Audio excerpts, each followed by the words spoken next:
Thursday, March 15th, 2018. This is the Hermetic Hour. I'm your host, Poke Runyon, and tonight we present the first of a two-part presentation on the legenda of the Order of the Temple of Astarte's second degree, Neocris, in the Crater-Rapoa system. Now, this initiation was originally inspired by the French version of Crater-Rapoa from Paul Christian's 1870 History and Practice of Magic, and it was called The Mysteries of the Pyramids. It has been performed here in Southern California since 1970, and it is very dramatic and challenging. A rite of passage that one never forgets. Now, a legenda is the story of an initiation. It reveals the deeper meaning of the ritual while keeping such things as passwords, symbols, and formulas secret. Now, the legenda gives you the meaning. So, if you'd like to know about one of the oldest magical initiatory rituals, tune in and we'll share it with you. Now, I'd like to mention that we've covered the Crater-Rapoa and the origins of this system in our journal, the Seventh Ray, specifically the Green Ray, Book 3, which is presently out of print, and however it will be available again in a few weeks. So those of you who want to get more of the background of this, we certainly recommend that you get a hold of the Seventh Ray. Now, the legenda of an initiatory degree is basically the story of the degree, what it means and how it is presented, what the candidate or the candidates should learn from it, and what they should study to master its lessons. The legenda can be read before or after receiving the degree. And I can tell you right now, if you associate members that are listening, that in order to get a letter of entitlement to take the second degree, you're going to have to pass an examination on this legenda. So listen carefully. Of course, we'll have it posted on the website later. But now, as far as the secrets of the degree are concerned, the legenda does not conceal philosophical revelations or even theurgic and thaumaturgic methods. It seeks to expound and explain them. However, in deference to tradition, it withholds certain proprietary modes of testing, recognition, and authentication, such as hand grips, passwords, Kabbalistic, and geometric symbols. Now, excluding all of these secrets, the legenda gives you the story and the meaning of the degree. Now, Neocris is the second degree of the ancient Crater-Rapoa system. It is described in the Crater-Rapoa thus: after the candidate had spent a year's apprenticeship in pastiforous grade, a period of severe fasting was imposed upon him. He was then conducted to the cavern of Endymion, where he was fed and cared for by women who tried to seduce him. And if he resisted these temptations, he was questioned, and then he was threatened with a living serpent. He was then placed before the pillars of the temple, through which he viewed the spoke wheel of the sacred seasons. He was instructed in geometry and architecture, and given the password of the degree, the sign and the degree and the token, and assigned the duty of washing the columns. Now, our modern version of this degree, Crater-Rapoa Reformato, does follow the above outline, but our initiation comes from a later French version of the original German 1770 Crater-Rapoa. Now, this French version, called The Initiation of the Pyramids, is from Paul Christian's History and Practice of Magic, which was published in 1870. And it combines elements from all 7 degrees of the German system with a few additions of its own. Now, this was our first OTA initiation back in 1970. Now, when we adopted the entire Crater-Rapoa system a few years later, we applied our French version, which was originally our first degree, to the Neocris grade, and it became our second degree. Our version of Pastophorus, the first degree, expanded the alchemy of the sacred year, and we called it the fellowship of the great. Now, although Neocris seems to favor one candidate, we have initiated as many as 8 in one evening. Now, this requires some creative blocking from the director of the work. But in the legenda, we are not concerned with stagecraft, so we will leave that as a challenge for lodge officers working from proprietary scripts. Now, with that condition duly noted, let's get on with it. Rite of Neocris, Section 1, Part 1, the reception, the purification, and the examination. The candidate or candidates are greeted at the portal of the hermitage or outer court of the temple by the Thesmophores, who we call the Thes, who carries the lamp and keys of his office. Now, each candidate should come with 2 robes, a white one and a black one. Now, the Thes, who is the guide, the Thesmophores is the Greco-Egyptian term for the guide, and we call him the Thes. He tells the candidate that he will be his guide or their guide through the ceremony, and that they must agree to obey him without question.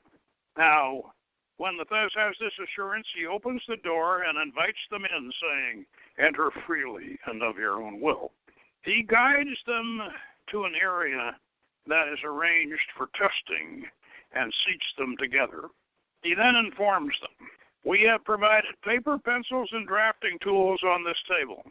Please render the Tree of Life design in the proper proportions and note all the required correspondences on the spheres and the paths. And sign it with your mundane and your magical names, and then turn them in to me when you're finished. They will be graded by the judges during your examination." Now, this is not an easy test, because the Tree of Life is a complex design, and it has to be rendered on a universal grid, and the proportions have to be according to the formula, and then you have to know your magical alphabet, both in Phoenician and in Hebrew, and all your tarot correspondences, and they have to be applied to the design that you turn in. Now, when the Thes has collected all the test papers, he then directs each candidate to a room where he or she may disrobe, and then return wearing only the white robe. Now, traditionally, they should be nude under the robe, but if modesty is a strong issue with some of them, they may wear underwear. That's a recent. Back in 1970 when we got started, it was a different era, but more recently we've conceded that some people may be somewhat modest, and will concede to that. Now, they all resume their seats wearing their white robes. The Thes then blindfolds the first candidate and bids him or her to rise, "Follow me to the Grotto of Endymion," which is the place of bondage and solitude. He leads the candidate to a remote location where he or she is seated, and his wrists are tied lightly with a soft cord. He says, "Child of the earth, this is the test of bondage and solitude.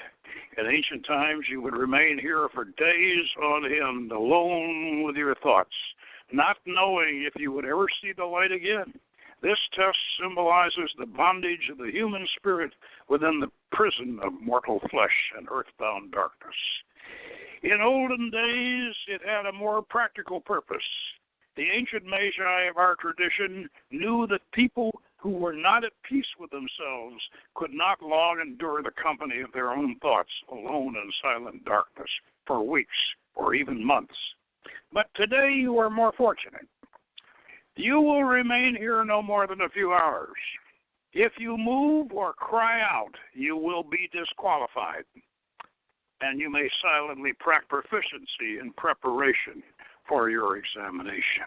And I can tell you right now that the proficiency is just as difficult in its own way as the drawing the tree of life. The Thez leaves the first candidate and returns to the others, blindfolding and conducting each to a similar location and giving them the same instructions. After no less than half an hour's time, he will return to the first candidate, conducting him or her to the place of examination. He sits the candidate down and removes the hoodwink. The candidate is facing a panel of judges made up of inner order members wearing black hooded robes. They have the candidate's test papers before them. As soon as the blindfold is removed, the chief judge turns over an hourglass and places it between him and the candidate.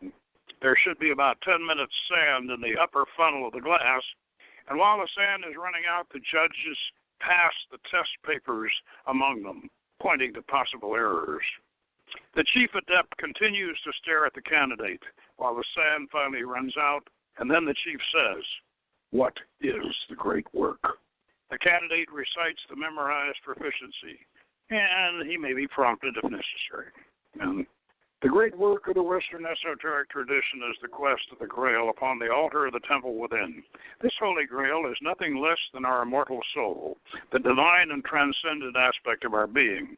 Although we can create nothing to equal the glory of our soul, we can build an inner temple wherein we may enshrine the Grail by perfecting the rites and symbols of our sacred art, thereby enabling us to bring our personalities in touch with divinity so that the spirit may transform the mind to an enlightened state of perception, thus enabling us to share in the adventure of an ever-continuing and evolving consciousness. And that is not an easy thing to memorize. The candidate is not told whether his or her recitation and test are satisfactory. The judges exchange glances and point to the test and make no comment. The chief adept says to the Thez, "Paratesmophores, you will reconduct the candidate to the grotto of Endymion and enjoin him or her to silence while we deliberate upon his or her qualifications." Now the Thez hoodwinks the candidate and leads him or her back to a seat near the first station where the Sphinx will be confronted. And what he's going to do is we usually have several chairs there. If we have multiple candidates, we have several chairs lined up close together because they're all going to, face the Sphinx in a line. And so the Thez says, "You are again required to remain here in silence until I return to inform you of the results of your examination." And this procedure is repeated for all the candidates who pass the exam, and they should be seated together so they may confront the Sphinx as we begin Part 2, the ordeals. Now the Thez greets the seated candidates. "Children of the earth, I salute you. You have stood the test of bondage and solitude and passed your examinations. I release," now of course some of them may not have, in which case they've already been sent home. "I release your bonds," he does so, "but you will remain blind in the darkness of ignorance. Rise, and I will lead you to the gate of men." And then we enter Part 2, the ordeals. The Thez carefully guides the hoodwinked candidates to the gate of men, which is the portal to the Barantha. They are challenged by the Sphinx, who is a black-robed man wearing a mask of a beautiful woman, which is half black and half white, right down the middle, divided, half black and half white, and is surrounded by an Egyptian nemesis of black and white stripes. The Sphinx carries a torch, which lights his face. And the Sphinx says, "Who is this blind mortal who stands before the gate of men?" The Thez says, "He is an aspirant to the sacred mysteries who has stood the test of bondage and solitude and passed the examination." And the Sphinx says, "Then open his eyes that he may contemplate the enigma of the Sphinx." The Thez removes the hoodwink. The Sphinx says, "Child of the earth, know that I am Sphinx, eternal guardian of the gate of men, a portal that opens into the vast gloom of the Barantha, that dark cavern which you must travel to reach the temple of light. If you would make this journey, you must possess the key which unlocks the secrets of the elements. Do you have it? The Thez prompts the candidate who gives the key, and that remains secret. And the Sphinx says, "Such are the words of our thrice greatest master. Pass on, child of the earth." The Thez replaces the hoodwink or hoodwinks and leads the candidate or candidates into the Barant. The pathway into this dark cavern may be simulated by a series of uneven stepping stones. The candidates may be carefully guided one at a time over various ramps and planks. Now, if you've ever walked in a dark cavern, you know that the floor, the worst thing about a cave is the uneven floor, and so you want to simulate this, and these people are blindfolded, so you can simulate this rather well. Various ramps and planks set at odd angles. The Thez may need an assistant, perhaps the Sphinx, to assure that safety and move furniture, folding chairs around. Now, the illusion of a dangerous cavern may be enhanced by sound effects and recorded music, and we use the devices like a spring drum. And one of our very ingenious members created a crank-driven growling machine. That's pretty fearsome. Now, the Thez says, "You are in a place of danger, so take each step carefully. Make sure of your footing before you advance. I will guide you, but you must maintain your balance." Now, at this point, the Odos, that's the Crater-Repose orator, who can be the Sphinx, begins to recite selections from the Chaldean oracles. "Flow the river of the soul, whence or in what order you have come, so that although you have become a servant to the body, you may again rise to the order from which you descended, joining works to sacred reason. Things divine are not attained by mortals who understand the body alone, but only by those who, stripped of their garments, arrive at the summit." And a sound of moaning wind arises. Now, if there are multiple candidates, the Thez will seat them all in chairs provided at this location, where they will all wait in silence, as they are each in turn individually conducted through the final tests and the obligation. Now, from this point on, we have to do each candidate individually, all the way into the temple for the obligation. And so what the Thez does, we carry them all the way in, they take the obligation, and then the Thez comes back and then back to this line of chairs and gets another one and takes them through. So the Thez selects the first candidate and leads him or her to confront Leviathan. Now the Thez, careful now. We are nearing the abyss. It is the bottomless crevasse that forever separates the world of flesh from the realm of the spirit. They are now challenged by the dragon Leviathan, a black-robed figure with a 7-horned demon-masked headdress. He is Lotan or Karanzan, the guardian of the abyss. Leviathan, who is this blind mortal who seeks to cross the abyss?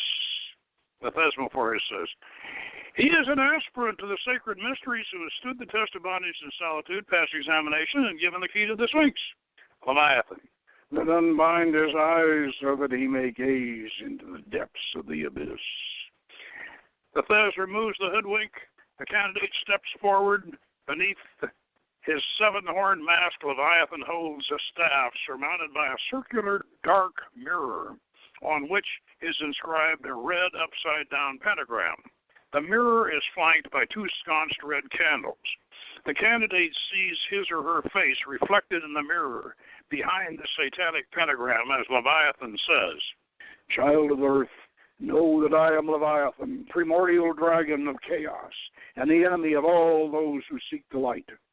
I am all passions unrestrained and all forces unbalanced. No one crosses the abyss who does not first vanquish me. Look upon my visage and know your greatest enemy." The Thez says, "By what words and signs are you vanquished?" Leviathan, "By the creed of thrice greatest Hermes and the pentagram of Solomon. The Thez says to the candidate, stand firm, make the sign, and speak clearly these words. 2 and 2 and 2 and 2. What's your secret? Candidate makes the sign and speaks the formula. I want to interrupt this to make an observation. A magician named Mercer just recently published a book on Enochian and his own take on the Enochian aethers, and he has the magician doing the aethers, the higher aethers, and confronting Karanzan, the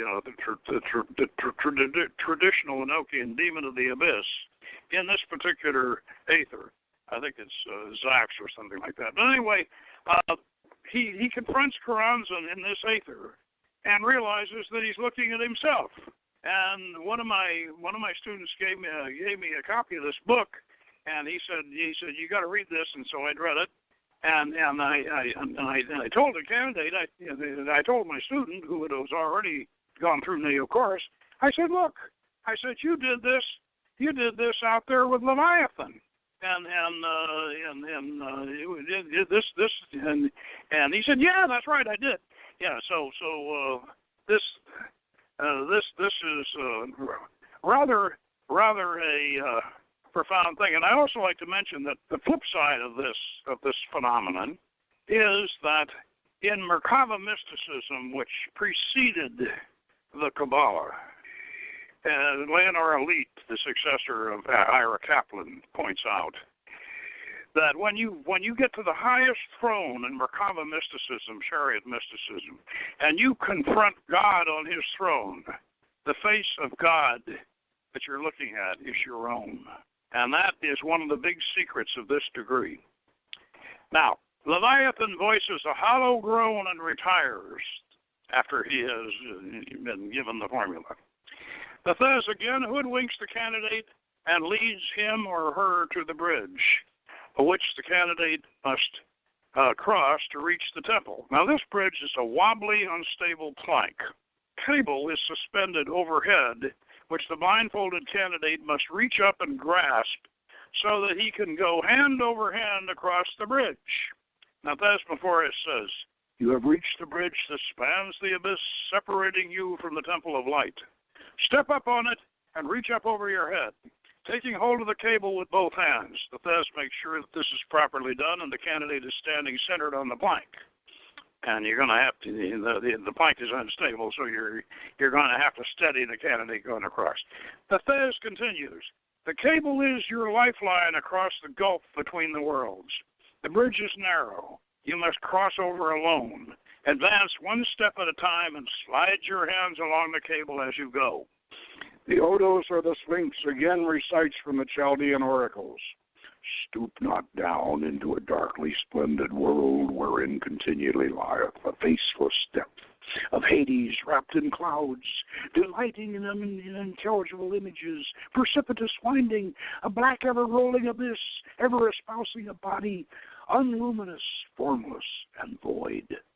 Stoop not down, for a precipice lieth beneath the earth, reached by a descending ladder which hath 7 steps, and therein is established the throne of an evil and fatal force.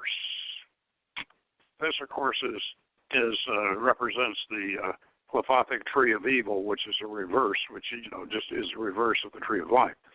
Stay not on the precipice with the dross of matter, for there is a place for thine image in a realm ever splendid. At this point, the candidate should be stepping down into the pronaos of the temple, and the Sphinx declares, every way unto the emancipated soul extend the rays of fire. The Thez removes the hoodwink as the fire blazes up in a brazier, illuminating the gossamer veil across the entrance to the inner sanctum of the temple. Now we're into phase 3, the initiation. The candidate and the Thez stand before the veil. A gong sounds from within the temple. The Thez knocks 3 times. From behind the veil, the priestess asks, who is without? The Thez replies, an aspirant to the sacred mysteries who has stood the test of bondage and solitude, passed examination, and given the key to the Sphinx, vanquished Leviathan, and crossed the abyss. The priestess says, Child of earth, be advised that only those who know the way and the secret of the way, and only those who are willing to stand before the judgment of eternity, may part this veil of tears and enter the inner sanctum. What is the way? Bethes prompts the candidate. Nos kete ipsum. Know yourself. And the priestess says, and what is the secret of the way? Bethes again prompts the candidate. En tuo templo tu es Deus. In your temple you are a god. The priestess says, you have answered correctly. Now you must prove your fitness in the test of purification. Do you choose scourging or the ordeal by fire? If the candidate has opted for the traditional scourging, he or she will be nude under their white robe. The robe will be removed, and the Thez will assist the candidate to assume the sign of Osiris slain, with arms spread out. Then he will say, Gracious High Priestess, the candidate stands ready. A gong will sound inside the temple. The lictor will emerge wearing a demon mask and carrying a scourge, which he will brandish and snap in the air harder than he will strike. The Thez beats a drum while the lictor swats the candidate 3 times across the back. If the candidate is modest and has opted for the ordeal by fire, his or her robe is still removed, and he or she is subjected to what appears to be a serious burn. After these punishments are inflicted, the priestess asks, has he or she accepted the purification without complaint? And to which the Thez replies, he has indeed. The priestess says, it is well. Starborn child of earth, come forward out of the darkness and enter the light. The Thez guides the candidate through the veil and steps 3 feet before the pillars. The priestess stands a like distance on the other side. She wears the jewels about her goddess and carries the ampulla of sacred oil. And the priestess says, you have been richly purified to signify to you that the pains and tribulations of this life are to be borne without resentment, even if they seem undeserved. For they may be debts owed from a previous lifetime and should be accepted with grace if you are worthy of spiritual advancement.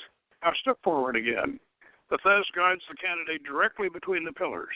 The priestess advances 2 steps. The priestess says, Child of the light, you stand between the pillars of Enoch and thrice greatest Hermes, crafted in the age before the great flood, when gods walked the earth and taught men the secrets of heaven. The serpents you see twined around these columns are emblazoned with the most ancient laws in the language of the angels. These columns also represent the pillars of mercy and severity on the tree of life, and you are now the center pole of that equilibrium, a channel through which the mighty forces of the celestial spheres, both in the universal macrocosm and in your own personal microcosm, may be invoked by the names of power.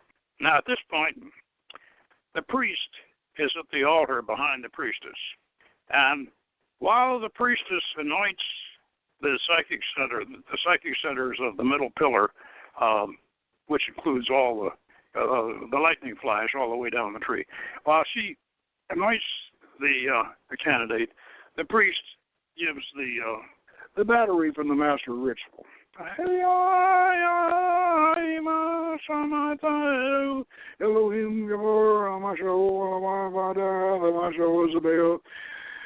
Shaddai, Ogai, Adonai, Haaretz, and Alphon, Gabriel, Mikael, Hanael, Raphael, Kamiel, Sankiel. And Bethes comes forward with the black robe, dressing the candidate. The priestess retires. An acolyte lights the brazier on the altar while the Thez moves the candidate directly before the altar, facing eastward. A gong rings, and the Hierophant, the high priest, says, Child of the light, you have passed all the ordeals and you have penetrated to the very intersect of the mysteries. You have been anointed with the holy oil, and you now wear the vestments of the art. But there is one more final test that you must pass before you take the obligation that will make you one of us. It is the test of purpose. Before you on the altar you see two cups, one black and one white. The dark goblet on your left represents a commitment to the path of worldly domination and power, while the white goblet on your right symbolizes your quest for celestial wisdom and immortality. You must choose now which cup you will drink, and when I give the command, seize it quickly and drain it to the dregs. Drink.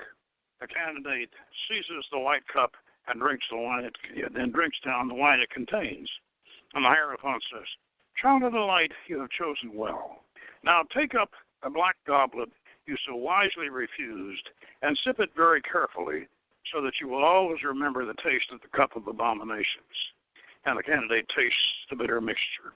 The Hierophant says, In ancient times, the Magi of our tradition placed a deadly poison in the dark cup, so that even if the candidate had the knowledge and the courage to win through all the ordeals and enter the very inner sanctum of the temple, he would not live to misuse the secrets he had gained. Are you now prepared to swear your sacred oath and seal it with a drop of your blood? He says, I am. Now, this is where we're going to stop part one of this presentation, and we'll continue part two, which will be the obligation and then the knowledge lectures and everything next week. But let me make some comments on this test of purpose here. The test of purpose, the two cups, this is the one edition from the French version of Quadripola that is not in the original German version. This is something that the French came up with, and it's very good. And what we originally put a rather unpleasant mixture of Tabasco sauce and a whole bunch of different rather unpleasant things in the black cup, but that wasn't quite dramatic enough, and so what we ended up doing, and as you will see if you see our magical fantasy film Beyond the Mirror, you'll actually see this test of purpose dramatized. You'll see it in the temple, and what happens after the Hierophant says you've chosen well, he takes the black cup and pours it into the brazier, and of course, and it's filled with 151 proof rum, and it flares up. And this is not something you want to drink. If you want to drink to the dregs, you wouldn't want to. And of course, it also dramatizes. It's very dramatic. And the first time we did it, when we were doing the film, we almost burned up the whole temple. But anyway, this is the test of purpose. This comes from the French version of the Quadripola from our original. And I'd like to tell you another little story about this. We had a lady candidate way back in 1970 when we first got started. We had a lady candidate who later became a Jungian analyst, and she, at that time, we used a couple of aluminum tumblers. One was kind of gold, and the other one was silver instead of black and white. And that was the first the gold and silver cup that we used. And after she had done her initiation, and we had of course we filled the silver cup at that time with that Tabasco sauce mixture and all that, and had her taste, had her sip it and put it down, and then very shortly after that we got ourselves a much better white cup and black cup to replace these two tumblers, which unfortunately I put back up in the kitchen. I washed them out and put them back up in the kitchen cabinet. So then we had a party. We had a lodge party, and somebody got the cups out and started using the cups that we had originally used in the initiation. And this lady, Sister Persephone, somebody handed her the silver cup with regular wine in it, and she tasted it, and she spit it out. She says, "My God, it's the dark cup." And yes, it was the dark cup, that same one that she had used in the initiation, and it's an interesting story, as I said. This, as I say, this comes from the French version of Crata Repoa. Now, next week we will deal with the knowledge lectures, because after each one of these candidates is brought in, individually obligated, and they're seated in the temple, and they watch the rest of the candidates be obligated. And then they're all conducted back to the hermitage and put in meditation until we get the temple reconfigured for the knowledge lectures.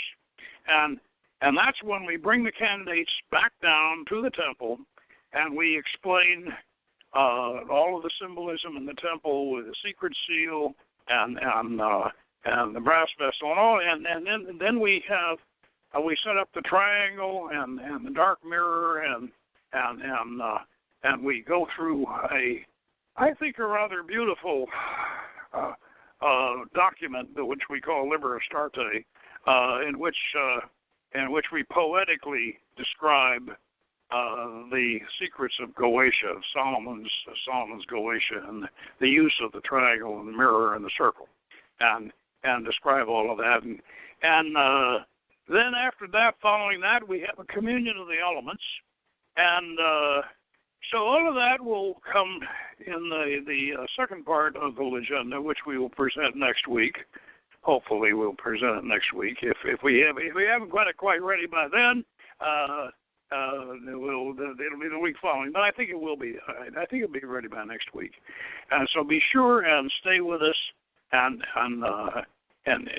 come back next week for the second half of this. And remember now, those of you associate members, those of you who completed all of your lessons, if you want a letter of entitlement for the second degree, you're going to have to pass an examination on this agenda. So be aware of that, and it will be posted on the website. Also, I want to mention something else, that the Book of Solomon's Magic, which, by the way, is in print. It was briefly out of print. We have an amended edition of it with updated edition of the Book of Solomon's Magic, and it's available on Amazon for those of you who are not members. And those of you who are members, of course, you can get it with a discount coupon. And we send it out in membership kits. We send it out in the membership kit when you join. So that Book of Solomon's Magic is one of the things you have to study for this degree. And I hope you enjoyed your adventure in the initiation of the pyramids in Crata Repoa and the Neocris degree of the OTA, and know a little bit more about what we do. And we'll see you next week. And until then, good magic.